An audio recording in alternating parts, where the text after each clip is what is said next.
Recognized member for North Vancouver Lonsdale. Thank you, Madam Speaker. It is my honor and privilege to be able to speak to the budget speech today and express my support for the direction that this government is headed in, and really the progress it has been able to make in many areas in such a short period of time. I'd like to also thank the member for Chilliwack for his interesting comments. I won't attempt to respond to every comment that the member has made, although I will note that he had asked earlier why the government seems so intent on ensuring that childcare is safe and licensed and affordable, and why non-licensed childcare is not necessarily always, or why we believe that non-licensed childcare is not necessarily always the best way forward. And I'd like to bring up the story of baby Mac. I won't go further into that because I would like to talk about childcare a little bit later on, but I do want to let the member know that although I don't agree with all of his comments, with most of his comments, I do definitely agree that our universal childcare program will indeed produce many, many long-term, well-paid jobs that support families. So I appreciate the member acknowledging that earlier. So I would like to take a moment to make a few acknowledgements.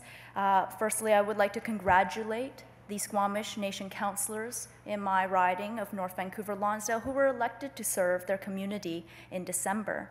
Their recent elections was the result of a renewal campaign that the community pursued, and I would like to say that they were successful at that. 8 out of 16 Squamish Nation councillors are brand new, and they are all under the age of 35. Given the age of our representatives in this House, I don't think I need to elaborate on how incredible that is. The Squamish Nation councillors are, and I would like to acknowledge them by name, Dustin Rivers, Wilson Williams, Christopher Lewis, Jacob Lewis, Marcus Wooden, Alroy Baker, Carla George, Joshua Joseph, Richard Baker, Deborah Baker, Deanna Lewis, Kristen Rivers, Chief Ian Campbell, Brandon Derbyshire Joseph, Joyce Williams, and Oreen Askew. They're an army of young people fighting for their community, fighting for the revitalization of Indigenous culture and the revitalization of Indigenous languages.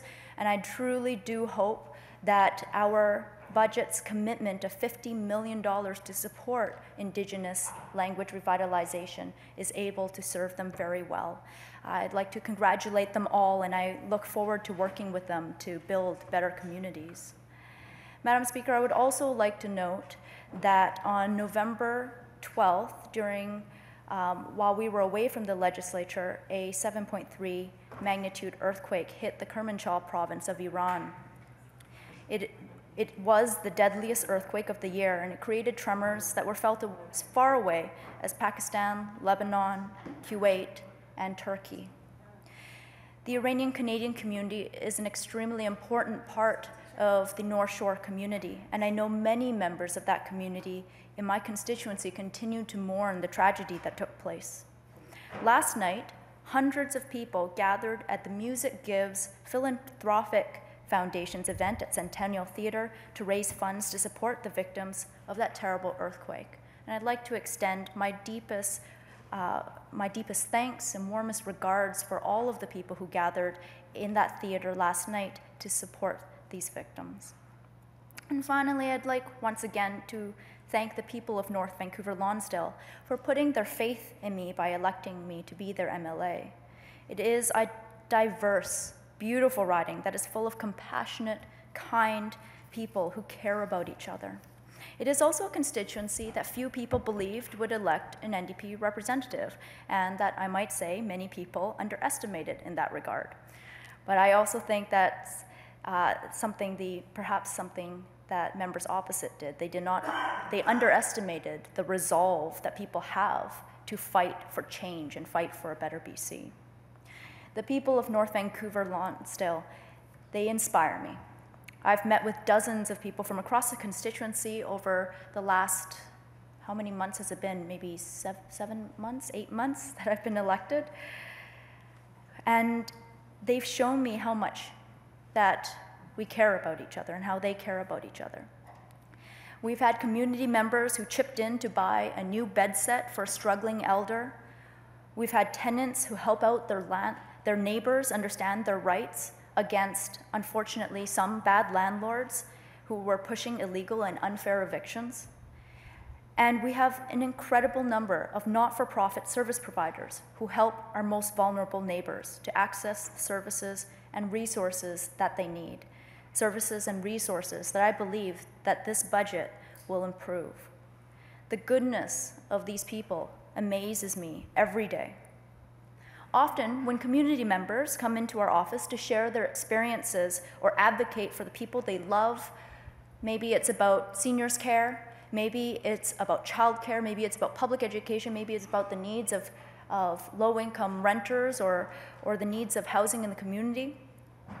Oftentimes, they will say, actually quite frequently, they say the same thing to me. They say, don't worry about me. This already happened to me. This bad thing has already happened to me. I'm here to tell you about it so that you can make sure that it doesn't happen to anyone else. It's been an extremely touching experience. It's a beautiful sentiment of selfless service. And that's how I strive to perform my work as their MLA. Every day, I'm working with my colleagues to put people first. I believe that we can make a BC that works for everyone, and I believe that this budget demonstrates that very, very well. Over and over, I hear from my constituents that after 16 years of the BC Liberals, it's like a breath of fresh air after being trapped in a dungeon. I hear from not-for-profit agencies and municipal councillors that the change in government has been like a weight lifted off their backs. Projects and issues, and the members might not agree, but these are the messages that I have been hearing from my community members. Projects and issues that have been stalled out for years, suddenly resolved. Conversations stuck in limbo, suddenly moving again. In reaching out to members of my community, I hear over and over again, this is the first time we've ever had an opportunity to engage with a government like this. This is the first time we've heard from our MLA to actually listen to us. Thank you.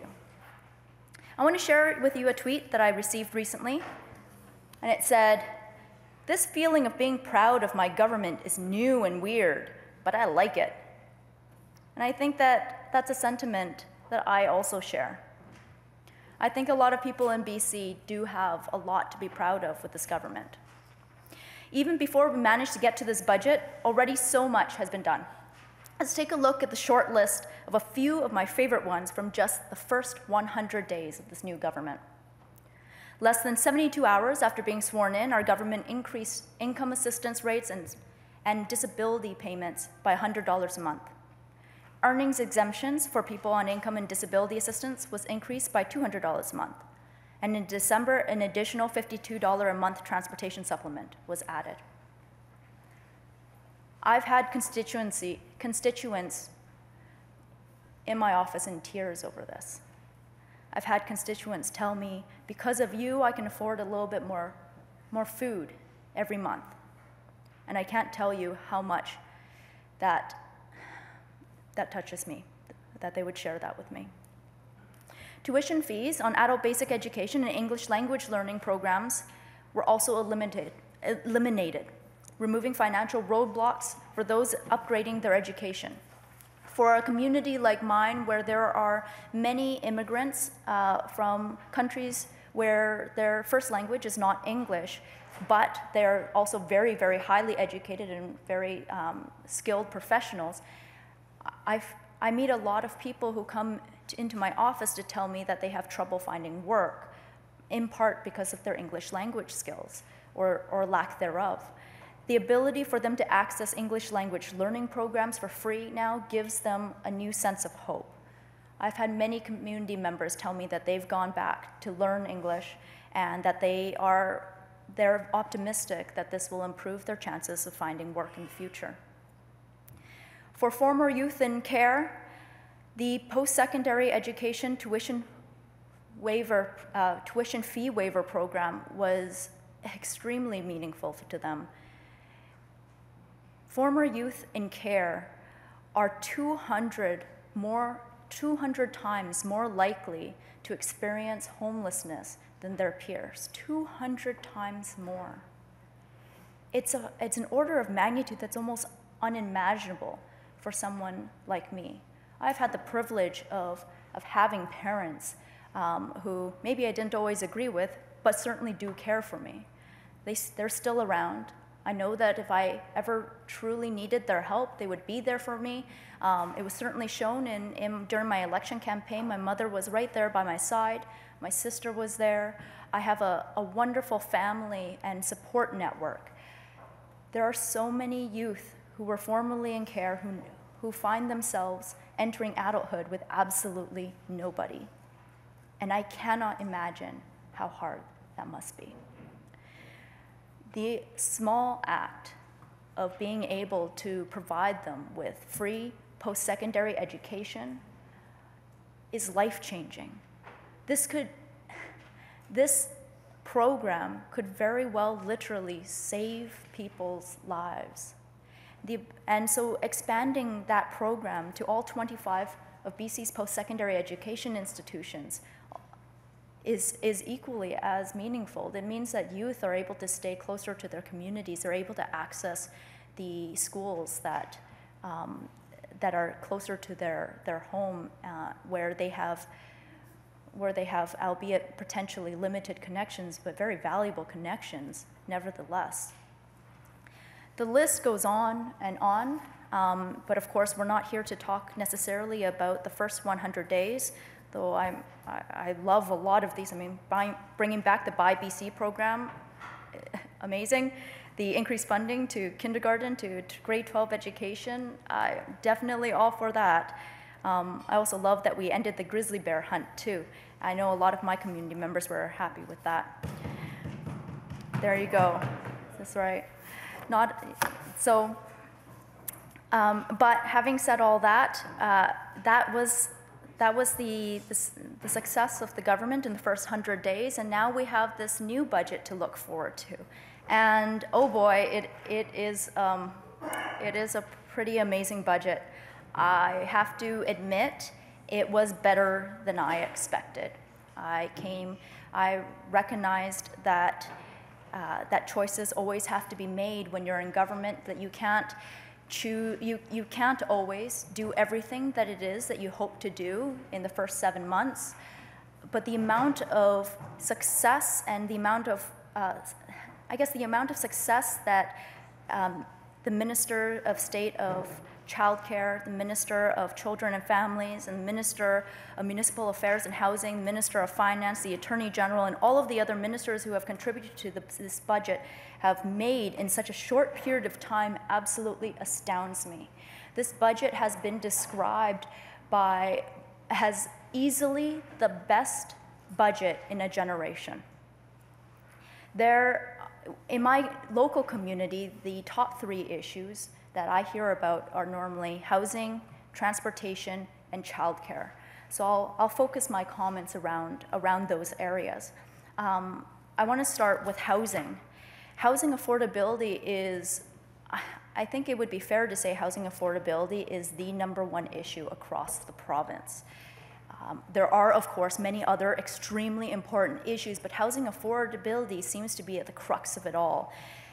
In my community, over and over, I hear from renters who tell me that if they lose their home in their current rent-controlled apartment, they will end up on the street. In my community, there are 750 members of the population who are homeless. We also have, of course, a lot of families who are seeing their young adult children leave the communities because they can't find a place to live on the North Shore. This is heartbreaking to families who want to stay together but can't afford to do so. This is heartbreaking to grandparents who find their grandchildren leaving the North Shore Perhaps they're going out to Maple Ridge or Chilliwack, and although the physical distance is quite short, of course, traffic congestion is really terrible out on the North Shore, so the commute and time that it takes to visit, and of course everyone is very, very busy, it makes it very difficult for them to actually see their families.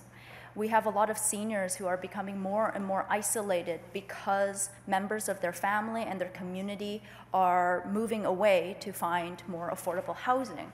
I also hear from seniors who they themselves are forced to leave the communities that they have spent their entire life in because they can no longer afford housing. And so that's why I am so incredibly grateful to know that our government is making the single largest investment in affordable housing in the province's entire history. I can't tell you how much that will mean to everyday people who are struggling.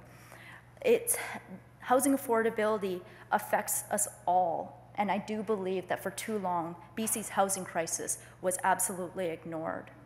This comprehensive housing plan, in this comprehensive housing plan, we're able to tackle speculation, we're going to be curbing demand, we're increasing housing supply, and of course, improving security for renters.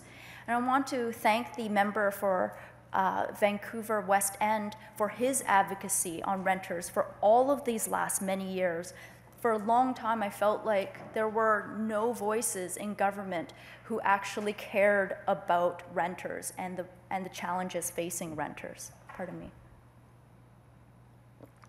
But the member for Vancouver West End has been absolutely diligent, has been absolutely passionate in his advocacy for renters, and it really inspired me as well. It made me feel as though there was hope. When I was a renter, I would look at the work that he did and I would start fighting for my rights. And now, as MLA for North Vancouver Lonsdale, I'm able to help other renters fight for their rights. So I'm really proud as well that we were able to close the loopholes, the rental loopholes late last year.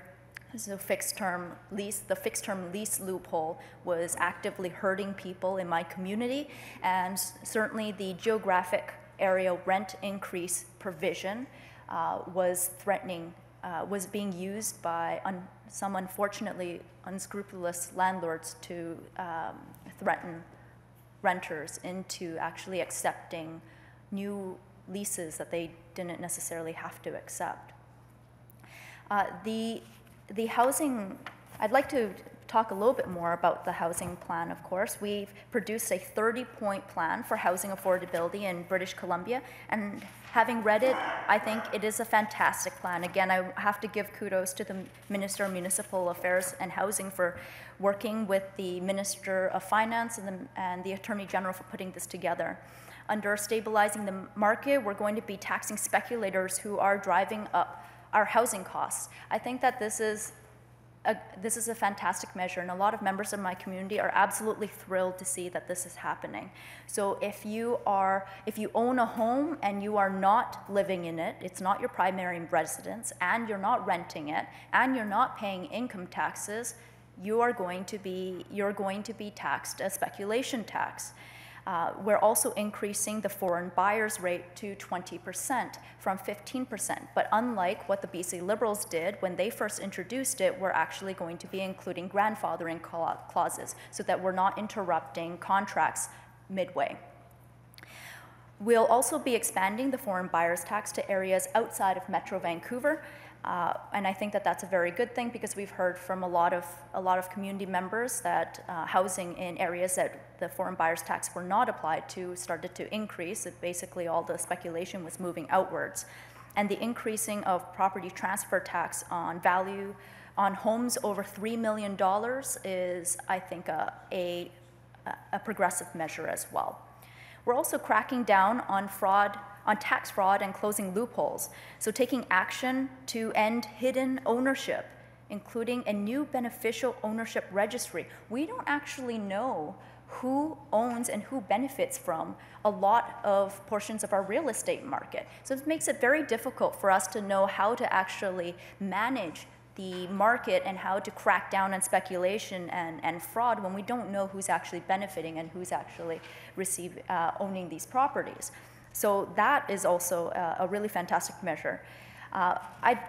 And of course, we're making a $6 billion plus investment in affordable housing, the single largest investment in affordable housing in the province's history, building rental units for middle class income earners. We're providing housing for women and children who are affected by violence. And we're going to be working with universities to actually build university student housing. And I know I've mentioned to the House before that the University of Capilano University in North Vancouver has recently opened student residences. And the positive impact it's had on their students has been absolutely incredible.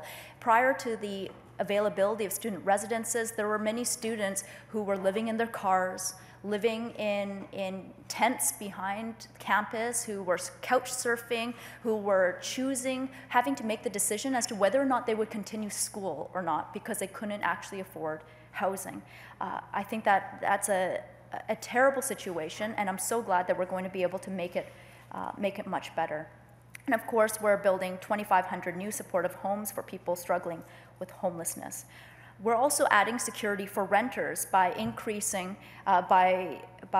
benefits to seniors who are living independently. So the SAFER grants are going up, the RAP program is going up, the rental assistance program is going up, and of course, we're working with partners to build and preserve affordable housing. Now, when it comes to the next major issue that my community faces, childcare, I have to tell you that when Minister of Finance was reading out the BC budget for this year, I was choking back tears, not very successfully. A few of them definitely flowed. Because the whole time that she was talking about the new childcare program that we're rolling out, I was thinking about the community members, my family, my friends, my neighbors who have been talking to me about how difficult it is to make ends meet, particularly when you have young children. The city of North Vancouver has one of the highest rates of families led by single parents in the province. Almost 1 in 5 families in the city of North Vancouver are led by only one parent. And so to have a young child and trying to work during the day, frankly, I don't know how many of these families do it. I've got single mothers who are working 3 jobs a day, and they can't afford childcare. They're shuttling their children off to friends. If they have family, maybe their families are chipping in, but it's all in all an extremely stressful situation. My own godchildren, 4 of them live with their parents, of course, and they are parents of low income. The combined family income, total combined family income their total combined family income this time last year was $40,000 a year. $40,000 a year for 2 adults and 4 children. They actually live in Burnaby. They don't live in North Vancouver. But the challenges are very, very similar, of course. My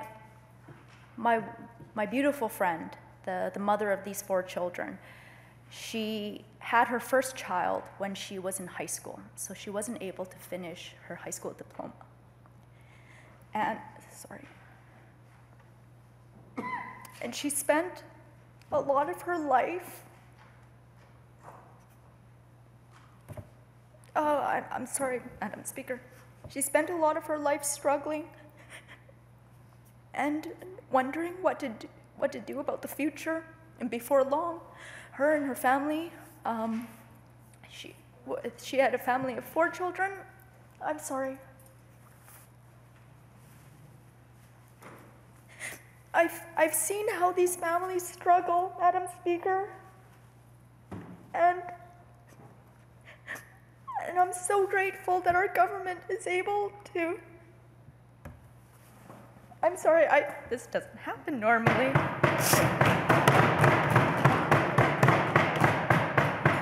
I'm so grateful that our government was able to put together a childcare plan, the biggest investment in affordable childcare in the province's history. And it's going to allow families like my friends who unfortunately no longer need childcare because their children are a little bit older. But it's going to help families who make less than $45,000 a year actually make ends meet. I don't think the members opposite really understand what this really means to people. The program will be, the first portion of the program that will be rolled out will be in April, where child care providers will be able to receive $350 per month per child fee reduction. Families across BC will be able to see that immediately, well, not immediately, in April, and that will be supported by an additional an additional affordable child care benefit of up to $1,250 per year per child for those families making less than $45,000. But even families that make up to $111,000 a year will continue to be able to benefit. And I have many friends, of course, as an engineer. I have many engineering families. They have very good, good jobs, professional incomes, who recognize that this plan, this portion of the plan, might not benefit them to the extent that it benefits those lower income families. But they also know that this is just the first part of the universal child care plan rollout. It's just the first stage. Our plan is to eventually be a universal child care program in BC. But it takes time to roll out. We're focusing on those families who need help the most right now. But there's a lot more to come. There's so much more in this budget, but I'm a little worried that I'm going to continue to sob here. So I'm going to take my seat now and thank the House very much for allowing me to speak to this budget. Thank you so much, Madam Speaker. Thank you, Member.